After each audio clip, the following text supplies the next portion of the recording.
Hi, I'm Curt Doty with RealmIQ. This is our podcast, RealmIQ Sessions, where we talk about everything AI with AI leaders from around the world.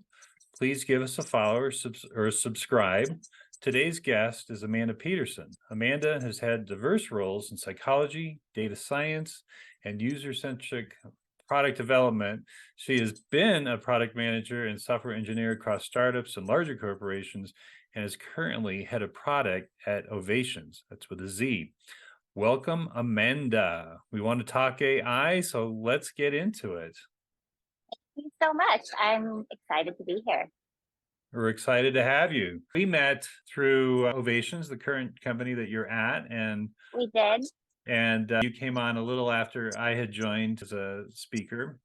And I think you're a welcome addition. Feel free to tell us about Ovationz, and then also, do you have any AI plans, and whether it's speaking engagements and or technology, and then how does your intersection of AI happened to intersect with your career? So please elaborate. Yeah, well, let me go ahead and start off with explaining a little about Ovationz. Ovationz is a two-sided marketplace that is a little bit similar to Cameo. I know that you're already on Ovationz, Curt, but have you also heard of Cameo? Oh yeah, certainly. Okay. Well, that's George how I George like to describe. Santos is George I Santos know is he's making a really killing. helping them. Yeah, yeah. So basically, Ovationz, the way I like to describe it, is very similar to Cameo, but it's for more professional speaking engagements. So what we're trying to do is basically help our speakers monetize their time and talent, and also to get discovered and to grow their network so that they can speak at other events where they might not already have that connection. So I know that, Curt, you're one of our speakers. Through the Ovationz platform, ideally someone outside of your network could see your name pop up. Maybe they go onto our landing page, they do a search for the topic AI, and then they find your name and they're like, oh, who's this guy? Who's Curt? And then they can read about I you. see. Yeah, and then they can book you to speak for whatever type of event that they're planning. So that is what we are trying to do at Ovationz. So yeah. It's awesome. I love the platform, and it's really easy to use, and it's like the LinkedIn for Cameo, right? It's like Yes. LinkedIn Cameo, do a mashup. That's right. It's really Marrying things cool. together. Yeah, no, it's I think there's a market fit, and the AI conferences have exploded all over the globe. I think just in the Bay Area alone, there was like 100 last year. I mean, it's just crazy. So I think adding AI as a filter for types of speakers and types of subjects, I think is a great addition. So that's awesome. So tell us about your background, and how you came to be at Ovationz, and where had you worked prior? Yeah, I would love to. So I'm going to try and give you a little roadmap because my background is pretty diverse. People have called my background a little bit like a unicorn because I've done so many different things. But yeah, I'm going to try and highlight how I got into data. That happened around 2014. And then my most recent project that I'm working on, I'm actually giving a lightning talk about it tonight at Microsoft with their AI ML tech talk, and I will be announcing and talking about Producer, which is what I'm working on currently. But to sort of go back to the beginning, my story really starts with an interest in behavior change, and I guess more specifically around addiction. So I grew up in a very religious community and culture. I grew up Mormon, and there were a lot of sort of people, I guess, in my community that had like different types of addictions growing up. And I think that that's fairly common in a religious culture where there are a lot of rules like no alcohol, no smoking, no sex before marriage. Actually, when I was at BYU, I did BYU undergrad and grad school. I went to law school and business school. Undergrad, I studied psychology, and my very last year there, I worked with hundreds of students across campus that had a very specific type of addiction, and also in the Women's Services Center with females who were struggling with eating disorders. Hmm. And I think that from a very early young age, I really kind of became well versed in what addiction looks like, both individually for the person and also how it impacts the people that are closest to them. I also observed that people who are really trying to stop engaging in some type of unwanted behavior that shows up as an addiction, they are very motivated. They're almost entrepreneurial because they are driven to find a solution to this very personal problem that they have. And they're also very hungry for data as they are trying to come up with solutions and test out different theories that could be helpful for them in managing whatever it is they're working on. They are looking for patterns, like when is it that I would, like make this bad decision? Or, like sort of what are the leading causes up to this kind of like, decision making experience. Yeah. So was very interested in that at my undergrad. And then I decided to go to law school, and I was very interested in being a public defender. I wanted to defend people who were about to lose their liberty, but then got a little bit impatient with the public legal system and was very attracted to the way that from the outside looking in, saw businesses doing things. So I did this internship with PwC with their people and change department. And then, that's when I started doing the joint 80 MBA program. And then after that, I immediately went to San Francisco. It was my first time in the Bay Area. I was doing a startup nonprofit with two friends who were co-founding it. It was called the Reset Foundation. What the Reset Foundation was trying to do is to create an alternative to prison for people going to jail. So rather than taking someone and sending them to jail for 3 years, and within that experience, they wouldn't normally start a reentry program until about 3 months prior to them going back into their community. So you have a lot of time wasted, really. What we wanted to do is to, instead of sending them to that type of environment and structure, we thought, what if we sent them to a place that felt and operated like a Google campus? And so that's where we designed this idea of the Reset campus. We wanted it to look and feel completely different from prison. And it was specifically for people 18 to 25 years old. So people who had aged out of the public school system that did not have a high school diploma. And that was the population that we were working with. So as I started to kind of dive into this new role, one thing that I learned is that the 18 to 25-year-olds that we were working with without a high school diploma were on a 6th grade reading or math level, which I think is fairly common. Education is really a perfect example of things that require nuance and personalization, which is really what data allows us to do. Healthcare is also a huge thing there. So I started to explore different tools to help create a more customized learning experience. And that was the first time that I came across adaptive learning models. And I think at that time in 2014, Duolingo was really at the star of the show. And I had used Duolingo, a little bit, but basically, or it's almost very similar to the GMAT test. So if you and I were both taking the GMAT test, we would end up taking our own unique test, because what it does is it understands, based off of our interactions with the test, who we are, what our strengths are, what our weaknesses are. Duolingo the same. And then the test or the experience or the product will change to fit our specific needs. And then also like based on the goals that whatever the product has. So I thought that was fascinating. And so I started to like really think hard about this, and particularly in the mental health space. Like I thought it would be really great also, mental health had this type of customization ability. So what I started developing at that time, I ended up leaving the Reset Foundation. I learned how to code by taking a full-time web development bootcamp.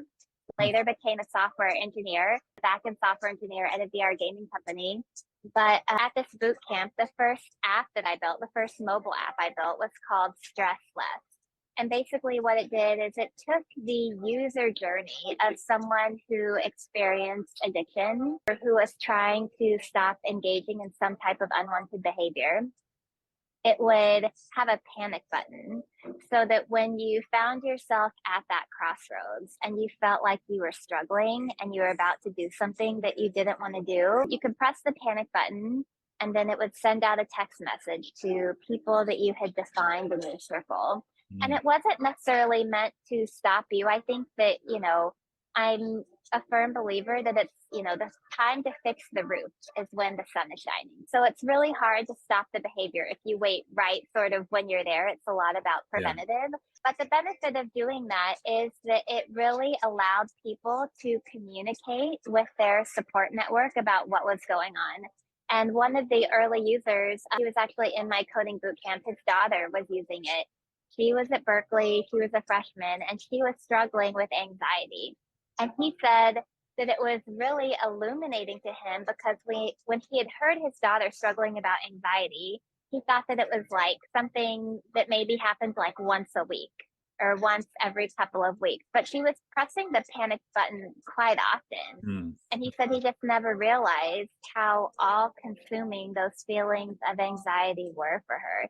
And I think too, if we're struggling, with some type of behavior change, it's not really easy to talk about. Like, I wouldn't just necessarily call up my friend Curt and say, hey, I'm like really struggling with this addiction right now, Stressed out. Right. But what Stress Less did is it just said like, hey, this is Amanda going through a bit of a hard time and wanting to check in. Would be great if you could give me a call later and we could chat. So that way it sort of like was a soft way to break the ice and just let people know that like, it was a signal that I was having a hard time. And then it started to do the data component. So basically, like, I think that there were a lot of things around that time where it relied on the user to log different thoughts, almost like a journal. But I wanted to create something that would be automated because I think that we don't always think to log those things. That's where data science with health, with like trackers, became really exciting because it's all about that passive collection of data where it's continuous. I don't have to do anything. So I was trying to replicate something like that at this very early stage by basically just like as soon as you could input some relevant information about like how your mood was, sort of like on a scale of 1 to 10, what you're feeling, some like quick metrics so that people would have a log.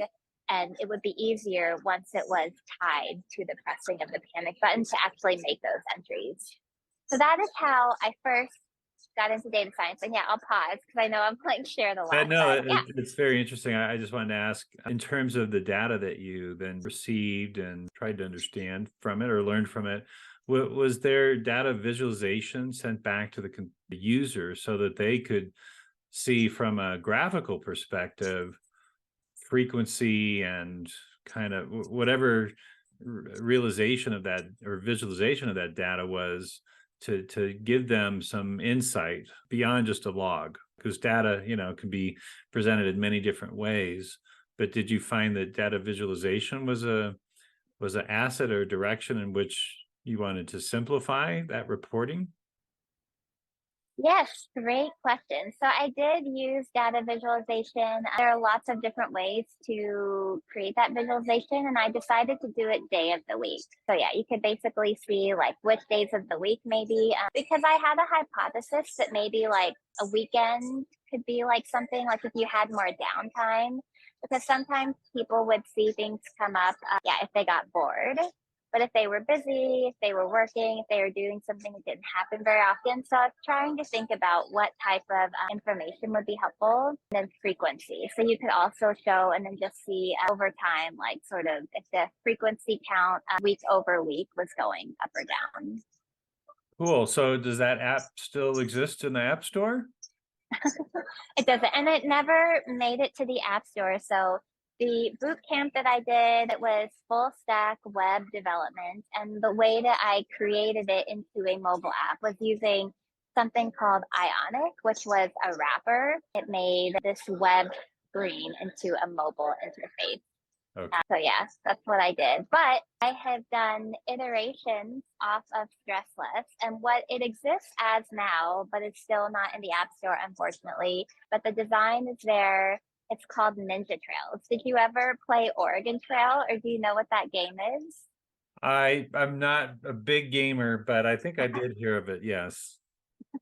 Well, I'm not a gamer, but in grade school, I played Oregon Trail. I was on like our old Apple Macintosh computers. And yeah, it's basically kind of like you are making your way across this trail and you'll have people there with you, but then things will happen. Like someone will get dysphoria or you'll run out of food or your wagon will like topple over or Yeah, something. right. These scenarios can happen. So the game that I created, Ninja Trails, it's a spin-off of Oregon Trail, probably more loved by people who played Oregon Trail. But what it does is the idea is the game is supposed to be capturing data and specifically looking at compassion. So amidst the scenario of you kind of going about these different experiences within the game, it basically looks specifically at how you show compassion to yourself and how you show compassion to other people in the game when different type of complex challenges or positive things might arise. And based off of that, what I was trying to do is both create a more specific diagnosis but then also treatment, which I think at the time of like even when early mental health things started coming out, it was all very focused on diagnosis. Like I've followed a lot of them throughout the years, and there was one called Mind Strong, which was founded by Tom Insel. Tom Insel was the director of the National Institute of Mental Health for I think a couple of decades, and then he moved to Google Verily or Google Life Science, and then he founded Mindstrong. Mindstrong was creating this digital prototyping tool on your phone that would basically track how you engage with your phone. And it would signal whether it thought you were encroaching on a level that might hit some type of unwanted behavior. But so I was trying to use this game as something similar. Like I wanted to, by measuring compassion, have it come up with something more specific than just like depression or anxiety or addiction. Like find and create a more personal diagnosis, and then based off of that information the game and the experience would change so that you would be able to practice those Okay. skills, because I think at the end of the day mental health is a lot about skill management, but I don't think that we take the time in our day. We're not used to carving out time to practice those things. And so, similar to a gym, if you have a gym membership but you don't go, then it won't really do anything for you. I think if you sort of know what to do to manage your mental health, but if you don't have dedicated time to practice those things, then you Hmm. can't expect to like develop that skill. So, what the game would do is, like maybe it understands that you get stressed when a negative thing happens. And so it would give you an opportunity to practice your response by giving you a negative experience and then trying to help guide you so that you're able to slow down, and rather than react in a fight or flight mode, giving you things to help you to more methodically respond in a way that was more grounded. That's fantastic. It's like the gamification of mental health treatment. Yeah, it is. Yeah, that's cool. And then, I mean, obviously you're learning from the data, so machine learning is part of how you're sorting and representing data and recommendations. And do you consider that machine learning to be AI powered? I mean, that's the big catchphrase these days. It's that, we're powered by AI, right? Well, how exactly? Yeah, I mean, I don't know. That's a good question. That's something I have not considered. Is it AI powered? I guess I mean, an AI really, it's also very similar to a computer program. A computer program it will respond based off of given rules. And so basically how I saw this game working, it would just have a large rule set and it would be able to teach itself based off of the inputs it was receiving on how the user was interacting with the game, Right. how to respond. So I guess you could call it AI powered, but it would definitely use machine learning models in order to train the model to know what it is to look for and what defines an act of compassion versus an act of like not being compassionate to yourself. And then what the follow up response should be in order for that person to work on it. Cool. So, yeah, you're talking about data, you're talking about health data. That's a big concern as some of these governments and certainly the EU is trying to give us some guidelines on what companies, tech companies, are doing with data. What's your point of view on the issue of protecting data in an AI era these days? Yeah, I think that data protection is important for a lot of reasons. I think that even in order for people to feel comfortable to give their data, there should be clear regulations involved so that there is trust built with the. So yeah, I'm very interested in health data. I have a Garmin watch and it's tracking, my heart rate, tracking my sleep, my HRV, and yeah, I mean, I think that in the future, hopefully it could get more predictive. Like I could foresee something where, maybe it understands that, well, and it's about, yeah, if you could combine data. So I think where we would want to get, or where I think some people might find this creepy, but I think where data and I can really be life changing or game changing is if it could almost act like your personal assistant. Yeah. So it like knows everything that you hope to achieve personally, professionally, health wise. And it's constantly gathering every piece of data around you, including physiological response, your calendar, your spending habits, your eating habits. And it's able to, I always use the example, I might have used this with you, but in the early days of Microsoft Word, there was a little paper clip and it would Clippy. just give you yeah, Clippy, and Clippy would give you tips. It might sort of see that you were hovering over something and it would say something like, oh, do you need help here? Well, maybe unbeknownst to me, because I'm running so fast and trying to get so many things done, I start to realize that I'm under breathing. Actually, that is a signal. I talk about this a lot of times. We'll end up holding our breath or under breathing, and our nervous system will actually engage in the physiological sigh, which is 2 inhales followed by this long extended exhale. Andrew Huberman talks a lot about this in his podcast, but it's the body's way of engaging our parasympathetic nervous system, our rest and our digest. And we will underbreathe a lot when we're texting, or maybe like even if we're scrolling through social media. And now that I've heard this, I catch myself doing this quite often. So I could imagine a little thing that says like, oh, hey, like you're in this, you have a call, in 30 minutes. You are sort of like starting to move into a fight or flight. Maybe it would be really helpful if you took 5 minutes to just like practice a breathing exercise. And maybe it sort of like knows the best way to calm me down, like the right audio, the right music, the right guided meditation. And maybe it also knows like based off of all of your caloric intake, we know that the best nutrition and food substance right now that you need that will also help your blood sugar levels, your stress levels would be a green smoothie, or something Yeah. like that. And you happen to be, 5 blocks from a smoothie place. I don't know. I mean, it could get like very Yeah. Here's a coupon sophisticated. to Jamba Juice down the block, right?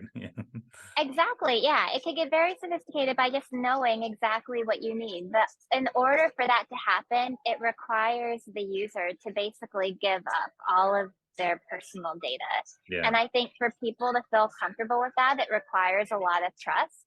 And I think in order for people to feel trust, they need to know that leaders are having really thoughtful conversations about this and trying to establish guidelines. I think that kind of you'll feel this in any work setting.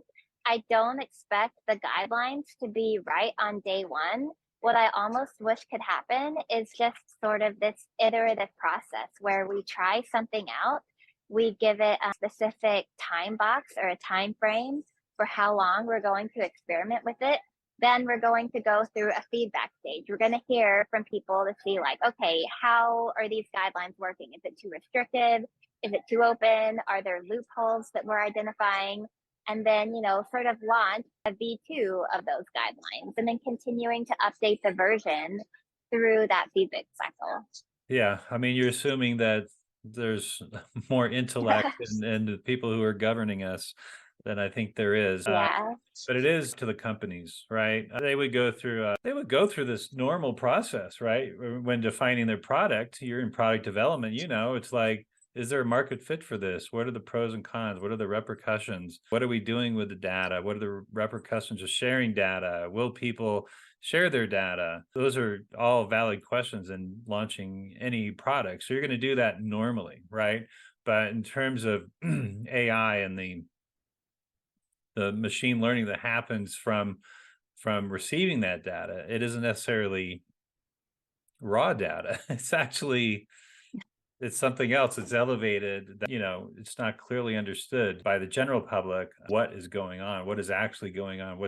It's not just the selling of data, like, with Facebook, it's like, oh, this person watched all these sports videos, so now market sporting goods to them. It's like, that's pretty simple, a little creepy when, you only talk about sports and then all of a sudden you're seeing the ads, right? You didn't interact with any videos. That's what's creepy. But with AI, it's something entirely different in terms of what is happening with the data. And so it is up to big tech, because right now big tech is in control of the AI development. There's a lot of developers doing, wrapper type of products and stuff, but it's very expensive, so it still lies with big tech. And I'm hoping that some type of regulation will inspire responsibility in big tech. But I also think it needs consumer advocacy besides big tech lobbying, right? Because there are starting to be consortiums of big tech saying, oh yeah, we're going to take on this stuff. It's like, really? I don't believe it. And it's all putting on a good face, but I think consumer advocacy and the smaller, Davids versus the Goliaths, they're equally concerned and want their products to go and want to do things the right way and innovate for good. That's what seemingly needs to happen, but I'm encouraged that at least the governments are starting to give us some guidelines, because one, there was no guidelines when social media started, right? And just to complete the debacle now, hard to put the genie back in that bottle. Web3, the same thing. Crypto, the same thing. NFTs, the same thing. And, no regulations, and look where we are. So at least with generative AI, something's happening, and I'm encouraged by that. Will it go far enough? I don't know. I agree with you that it should be, an agile situation. Not that governments understand what the hell agile is, right? So no, Maybe this is the in the law. next This is the law. generation. Yeah, the next show. Great. It'll help us next year. Okay, cool. So we have such an interesting background and very deep. We're getting close to a half an hour here, which we like to keep these conversations shorter than longer. Do you have any other points of view you want to share around AI, or any cautionary tales or success stories, or what's your vision, certainly even with Ovationz and AI as your head of product, that's in your wheelhouse, to see how you can integrate AI if at all. I don't know. That's a data engine too. Yeah, definitely. I mean, I think with Ovationz, probably what most companies could really benefit from is using data science and machine learning in order to create more personalized experiences and then to provide recommendations, which is exactly, zoomed out what I described with, your personal assistant being able to do for you in your life. But if I'm on Ovationz, and let's say that I am trying to plan an event, let's say that I need 20 different speakers across, 2 or 3 days, I think that personalization can come in by knowing, what type of speakers that I might be looking for. It would have to know something about me. So we would probably do a manual questionnaire, or maybe from a person's profile, to say, what type of events do you normally look for speakers for? What type of topics are you most interested in speakers who speak in? And then maybe we would look at the history. So maybe an individual has planned a lot of events around AI, or maybe around health and wellness. Maybe they're specifically in some of these areas. And so what we would want to do is to help our bookers discover talent that would be really interesting to them. So again, it's almost kind of similar to TikTok. I think TikTok is a really great platform for discovery because unlike Instagram or Facebook, which is really your feed is based on the people that you follow, TikTok, at least from my experience, it's a lot about the content. Yeah. So if there is content that I tend to, engage in and watch for a long time, I will find lots of different people that I don't follow, that I've never heard of, that I would probably not otherwise engage with. But all of a sudden, that's probably the majority of my feed, people that I don't follow, but doing things around the content that I'm most interested in. So I think we would want to try to incorporate something because Ovationz is trying to help, people book these events. So anything that would help that experience to be easier, to be more successful, I think would benefit both sides. Yeah, I mean it's a leap to think of Ovationz as possibly a content platform because you talked about TikTok, that is a content platform, but TikTok also I believe still has kind of a matchmaking component with influencers and brands and in support of advertising and sponsorship. So I think TikTok is an interesting model to, learn from. Certainly the popularity of it means they're doing something right. They've tapped into something that many companies have not. Certainly many social media companies have not. Well, fantastic. We want to give one last plug to Ovationz and then we'll close. Yeah, whether you are a speaker and you're looking to do more talks in the next year, whether you're looking to plan events and discover new speakers, visit Ovationz and you can either sign up as speaking talent or you can book a speaker. You can find me on LinkedIn and would love to help you or hear any feedback that you have. Awesome. Well, love this conversation, Amanda.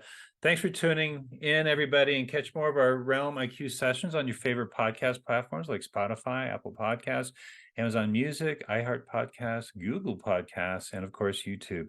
Please follow and subscribe. It's very important. Thanks again, Amanda. Want to have you back and track your progress and great, stimulating, very different conversations. But I loved it. Thank you so much. Thank you so much, Curt. It was great to be here. Thanks, everyone. You can now catch RealmIQ sessions on your favorite podcast channels, including Spotify, YouTube, Amazon Music, Google Podcasts, Apple Podcasts, and iHeart Podcasts. Or listen to the full sessions at curtdoty.co/RealmIQ. If your company is interested in reaching an audience of AI professionals and decision makers to promote your event or product, we do have sponsorship opportunities. If you enjoy these discussions on AI, please push that subscribe button below. I'll see you in the next video.